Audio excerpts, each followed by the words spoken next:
Allora, eccoci qua, San Pelagio, Castello di San Pelagio, Museo del Volo. Museo del Volo e io sono Ricciarda Avesani Zaborra. Porto questo nome impegnativo per me perché mi ricorda tutta la storia che da qui è passato da più di 300 anni. La mia famiglia qui è stata e qui ci sono mille ricordi per me dell'infanzia e poi della giovinezza. Venivamo sempre almeno un mese qui in vacanza, quindi sono case estive come tutte le ville venete e quindi venivamo d'estate. A un certo punto però questa storia familiare, intima, di giochi, di cose si è interrotta per un motivo stranissimo.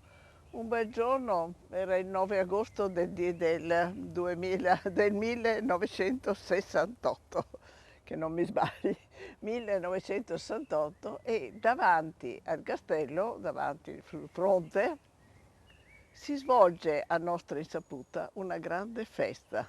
Ci sono aerei, ci sono elicotteri, paracadutisti, c'è di tutto. Che cosa accadeva? Accadeva che lo Stato in pompa magna festeggiava il 50° del volo su Vienna.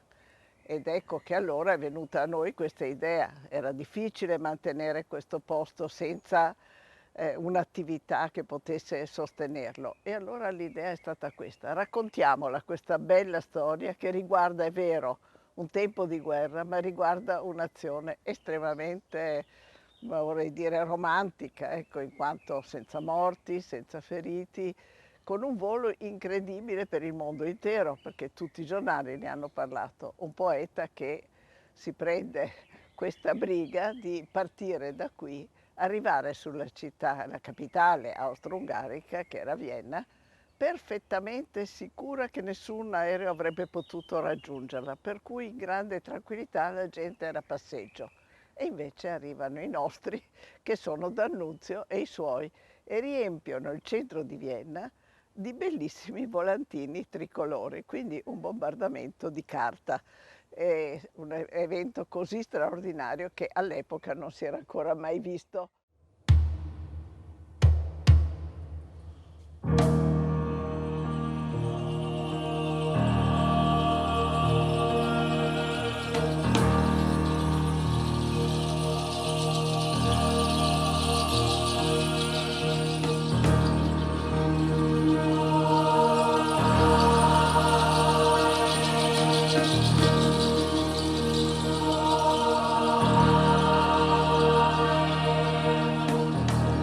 The earth is our mother.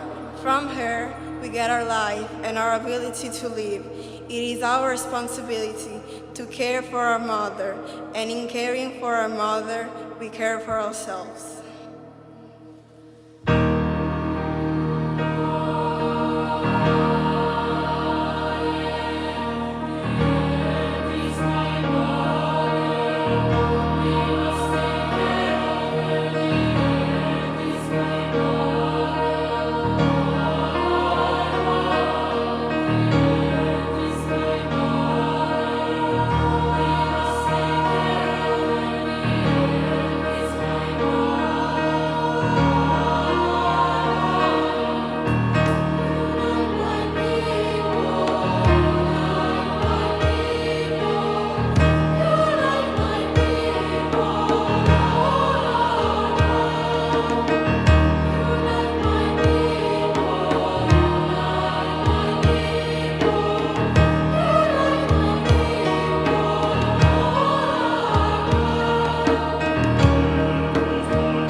spiritual beings, Father Sky, Mother Earth and nature. We are all relative. We cannot leave our relatives behind.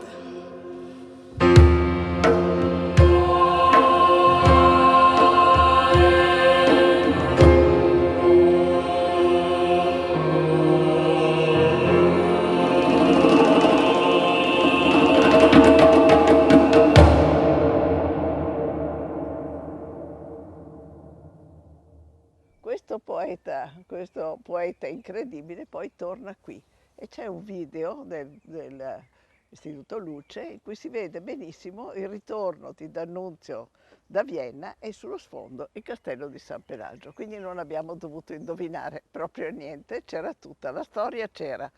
Si trattava naturalmente di di renderla una storia possibile per generazioni che di questo fatto assolutamente non gliene importava niente, neanche lo sapevano. E perciò è iniziato un grande lavoro negli anni 70, il lavoro di ripensare questa casa di campagna, questo castello, con una sua bellissima torre trecentesca carrarese, e farne un qualche cosa che potesse essere goduto invece che dalla famiglia, dalla grande famiglia di tutti quelli che qui vogliono venire a passare un pomeriggio o a stare all'ombra di questo viale o a fare dei giochi che ci sono per i bambini all'interno.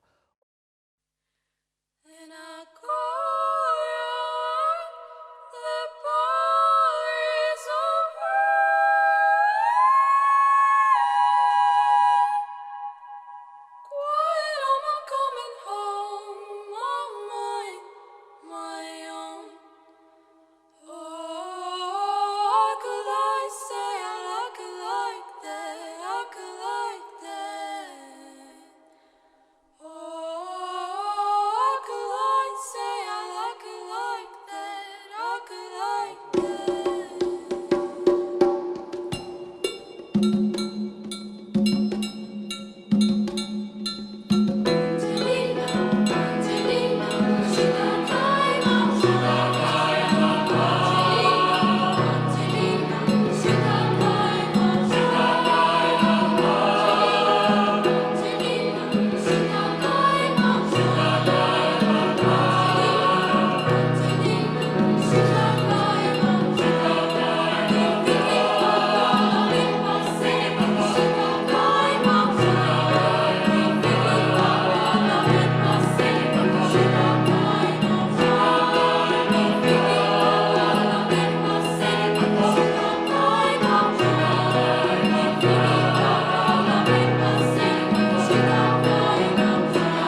dentro c'è il Minotauro, Icaro, e la vicenda del primo volo, che è quello immaginato, quello con ali di cera, per arrivare ai primi voli spaziali. Poi lì andremo avanti, chissà, forse. Comunque c'è l'epopea del volo, di tutto il volo, dalle mongolfiere all'interno ai dirigibili con le grandi tragedie, agli idrovolanti con i record italiani incredibilmente ancora imbattuti. E cioè questo capitano Agello che sul lago di Garda con un aereo, un idrovolante con lo scafo doppio, veramente una cosa d'altri tempi, raggiunge una velocità impossibile, 709 km orari, pazzesco. Quando uno guarda queste storie resta un po' colpito, insomma, dai passi da gigante che abbiamo fatto nelle tecnologie, ma il coraggio umano era veramente straordinario.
io ho sempre pensato alle famiglie, quindi alle famiglie che devono far divertire i bambini, perché se loro non si divertono le famiglie si rompono.